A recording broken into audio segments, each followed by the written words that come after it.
നമസ്കാരം. മല്ലു ഫുട്ബോളിന്റെ മറ്റൊരു വീഡിയോയിലേക്ക് എല്ലാവർക്കും സ്വാഗതം. അപ്പൊ നമ്മൾ ഇന്ന് ഡിസ്കസ് ചെയ്യാൻ പോകുന്നത് ബുണ്ടസ് ലീഗയിലെ ഈ ഒരു സീസണിന്റെ എക്സ്പെക്ടേഷനെ കുറിച്ചിട്ടാണ്. അപ്പൊ കോണ്ടന്റ് ഇഷ്ടപ്പെടുകയാണെങ്കിൽ സബ്സ്ക്രൈബ് ചെയ്യാൻ മറക്കരുത്. കഴിഞ്ഞ സീസണിൽ ബുണ്ടസ് ലീഗയിൽ സംഭവിച്ച കാര്യങ്ങളൊക്കെ നിങ്ങൾക്ക് ഓർമ്മയുണ്ടാവുമെന്ന് വിചാരിക്കുന്നു. നമ്മൾ ആരും എക്സ്പെക്ട് ചെയ്യാതെ ലെവർകൂസൻ എന്ന് പല ടീമുകളും കളിയാക്കുന്ന ബയർ ലെവർകൂസൻ ഒരു കിടിലം പെർഫോമൻസ് കൊണ്ടുവരുന്നു. ബുണ്ടസ് ലീഗ ടൈറ്റിൽ അടിക്കുന്നു, ഡൊമസ്റ്റിക് കപ്പ് അടിക്കുന്നു. അങ്ങനെ ഒരു വൻ തേരോട്ടം തന്നെ അവർ കഴിഞ്ഞ സീസണിൽ നടത്തിയിട്ടുണ്ട്.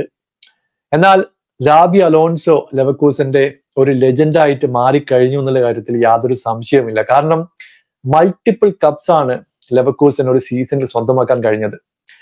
അങ്ങനെ ഒരു പെർഫോമൻസ് റിപ്പീറ്റ് ചെയ്യുക എന്ന് പറയുന്നത് അത്ര ഈസി ആയിട്ടുള്ള ഒരു കാര്യമല്ല. എസ്പെഷ്യലി ഗടാഗടിയന്മാരായിട്ടുള്ള ബയൺ ഒക്കെ ഉള്ള ഒരു ലീഗ് തന്നെയാണ്. One of the favourites Bayern തന്നെ ആയിരിക്കുന്ന കാര്യത്തിൽ ഒരു സംശയവുമില്ല. കഴിഞ്ഞ സീസണിൽ തോമസ് ടുഷലിന് പുറത്തേക്ക് പോകേണ്ടി വന്നു. വിൻസെന്റ് കമ്പനിയെ അവര് കോച്ചായിട്ട് തിരഞ്ഞെടുത്തു. ഇപ്പൊ ഹാരി കെയ്നൊക്കെ കൊണ്ടുവന്ന് ഒരുപാട് ഗോളുകൾ അടിച്ചിട്ട് ഗോൾഡൻ ബൂട്ടൊക്കെ അടിച്ചിട്ട് പോലും ഡൊമസ്റ്റിക് കപ്പോ ബണ്ടസ് ലീഗോ അടിക്കാൻ ബയണ് കഴിഞ്ഞിട്ടില്ല എന്ന് പറയുന്നത് ചരിത്രപരമായിട്ടുള്ള ഒരു തിരിച്ചടി തന്നെയാണ്. അതിൽ യാതൊരു സംശയവുമില്ല. ഈ സീസൺ നോക്കിക്കഴിഞ്ഞാൽ 2 മത്സരങ്ങൾ കഴിഞ്ഞപ്പോ 6 പോയിന്റുമായിട്ട് ബയൺ ടോപ്പിൽ തന്നെ ഉണ്ട്. RB ലൈപ്സിക്കും ഹെയ്ഡൻഹെയിം ഒക്കെ നല്ല രീതിയിൽ തന്നെ ടോപ്പ് 3-ലുണ്ട്. എന്നാൽ കഴിഞ്ഞ സീസണിൽ പലപ്പോഴും നമ്മൾ കാണുന്നത് ഇഞ്ചുറി ടൈമിൽ കംബാക്ക് ചെയ്യുന്ന ലെവർകൂസന്റെ പെർഫോമൻസുകളാണ്. ആദ്യ മത്സരത്തിൽ ഞാൻ വിചാരിച്ചു ഓക്കെ, അവര് പഴയ പോലെ തന്നെ ആ ഒരു ഇന്റൻസിറ്റി മെയിൻറ്റെയിൻ ചെയ്യുന്നുണ്ട്. കാരണം ഇഞ്ചുറി ടൈമിൽ ലെവർകൂസൻ ഗോൾ അടിക്കുന്നു, 3-2 ആദ്യത്തെ കളിയിൽ ജയിക്കുന്നു. എന്നാൽ അങ്ങനെ ഒരു പെർഫോമൻസ് റിപ്പീറ്റ് ചെയ്യാൻ RB ലൈപ്സിക്കിനോട് രണ്ടാമത്തെ മത്സരത്തിൽ ലെവർകൂസന് കഴിഞ്ഞില്ല. അങ്ങനെ ഒരു പരാജയം ഏറ്റുവാങ്ങിക്കൊണ്ട് ബുണ്ടസ് ലീഗയുടെ ആദ്യ ഘട്ടത്തിൽ തന്നെ അവർ പോയിന്റ് ഡ്രോപ്പ് ചെയ്യുന്ന ഒരു കാഴ്ച കണ്ടു. ഇപ്പൊ ബയണിനെ സംബന്ധിച്ചിടത്തോളം അവർ ഒലീസനെ പോലുള്ള പ്ലെയർ ഒക്കെ കൊണ്ടുവന്നിട്ടുണ്ട്.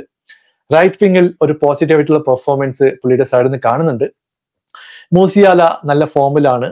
കെയ്ൻ എന്തായാലും ഈ ഒരു സീസണിൽ ഗോൾ കോൺട്രിബ്യൂഷൻ ഉണ്ടാവുന്ന കാര്യത്തിൽ ഒരു സംശയവും ഇല്ല. ഇപ്പൊ കഴിഞ്ഞ സീസണിൽ ഗോൾഡൻ ബൂട്ട് അടിച്ചു. ഈ സീസണിൽ വൺ ഓഫ് ദി ഫേവറേറ്റ് പുള്ളി തന്നെ ആയിരിക്കും. എന്നാൽ ഗാൻബ്രി ആയാലും മിഡ്ഫീൽഡ് ആയാലും ചിലപ്പോൾ ഒരു പ്രശ്നമായിട്ട് ബയണിന്റെ സൈഡിൽ നിന്ന് കാണാറുണ്ട്.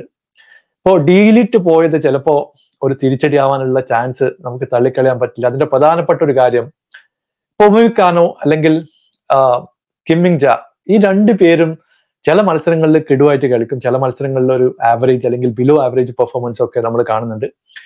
ഇവരെ സൈഡിൽ നിന്ന് മിസ്റ്റേക്കുകൾ ചിലപ്പോ ഗോളായിട്ട് മാറുന്നതും നമ്മൾ സീസണിൽ പല മത്സരങ്ങളിലും കണ്ടതാണ്.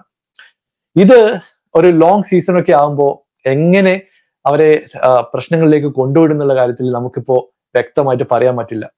ഇപ്പൊ വിൻസെന്റ് കമ്പനിയെ സംബന്ധിച്ചിടത്തോളം പുള്ളി ഡിഫെൻസീവ് ഓറിയന്റഡ് ആയിട്ടുള്ള ഒരു കോച്ച് തന്നെയാണ്. ഡിഫൻസിന്റെ നുഹാൻസ് ഒക്കെ നല്ല രീതിയിൽ വശമുള്ള ഒരു കോച്ചാണ്.